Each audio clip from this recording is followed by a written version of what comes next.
Gaza के अल Ahli अस्पताल में 17 अक्टूबर को एक विस्फोट हुआ।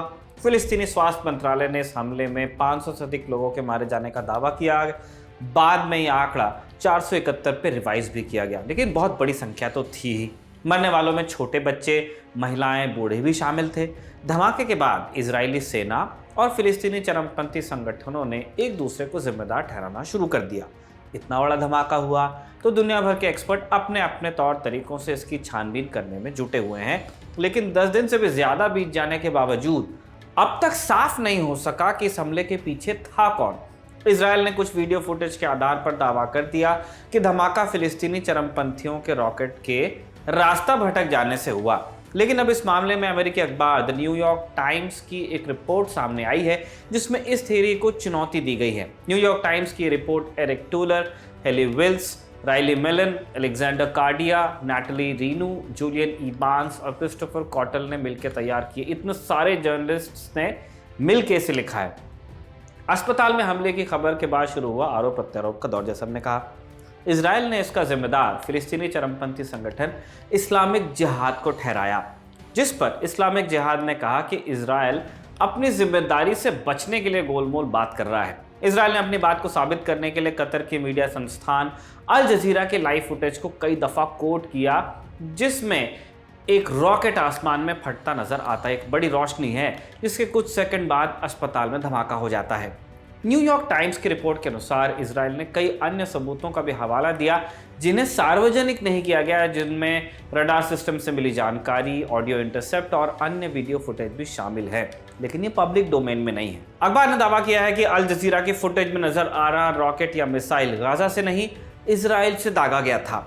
ये अल अहली अस्पताल से कम 2 मील यानी तकरीबन 3.25 किलोमीटर दूर इजराइल गाजा सीमा के ऊपर फटा। और ये बात न्यूयॉर्क टाइम्स केवल अल जजीरा के फुटेज को देखकर नहीं कह रहा है। अखबार का दावा है कि उसने इस निष्कर्ष पर पहुंचने से पहले अल जजीरा के live footage, Israeli television station के फुटेज, चैनल 12 के वीडियो और तेल अवीव में लगे कई सीसीटीवी फुटेज को भी खंगाला है। सबको मिला के ट्रायंगुलेट किया है। इससे उत्तर, दक्षिण, पूर्व, पश्चिम चारों दिशाओं से रॉकेट मिसाइल की ट्रेजेक्ट्री यानी आसमान में जो रास्ता उसने पूरा किया उसका अंदाजा लगाने की कोशिश की गई है। न्यूयॉर्क टाइम्स का निष्कर्ष है कि अल जजीरा के फुटेज में नजर आ रहा रॉकेट या प्रोजेक्टाइल मिसाइल जो भी है वो इजराइल के नहाल ओश शहर से गाजा की तरफ लॉन्च किया गया था। इसके कुछ ही देर बाद अल अहली हॉस्पिटल परिसर में धमाका हुआ। अखबार के मुताबिक वीडियो ये बताते हैं कि 17 अक्टूबर को शाम 6:59 पर अल अहली अरब अस्पताल के दक्षिण पश्चिम और उत्तर पश्चिम में 2 इलाकों से फिलिस्तीनी रॉकेट्स का एक बराज दागा गया। बहुत बड़ी संख्या में फिलिस्तीनियों ने रॉकेट दागे इजराइल की तरफ। ये सारे रॉकेट्स इजराइल की तरफ आते हुए दिखते भी हैं, जो नाइट स्काई है, रात में अंधेरे में जो उनकी एक पूंछ है रोशनी की। आखिरी फिलिस्तीनी रॉकेट और अस्पताल में हुए विस्फोट के बीच 25 सेकंड से अधिक का टाइम गैप है। न्यूयॉर्क टाइम्स ने साफ किया है कि वो ये बताने में असमर्थ है, कंफर्म नहीं कर पा रहे हैं कि इजराइल की तरफ से जो प्रोजेक्टाइल गाजा की तरफ लॉन्च हुआ वो एग्जैक्टली क्या था। प्रोजेक्टाइल से यहाँ मतलब है कि मिसाइल था, वो रॉकेट था या तोप का कोई गोला था। लेकिन अखबार ने जोड़ा है कि प्रोजेक्टाइल एक ऐसे इलाके से दागा गया था जहां आयरन डोम डिफेंस सिस्टम की बैटरीज तैनात हैं। बैटरी से मुराद है आयरन डोम के रडार और मिसाइल लॉन्चर्स का समूह।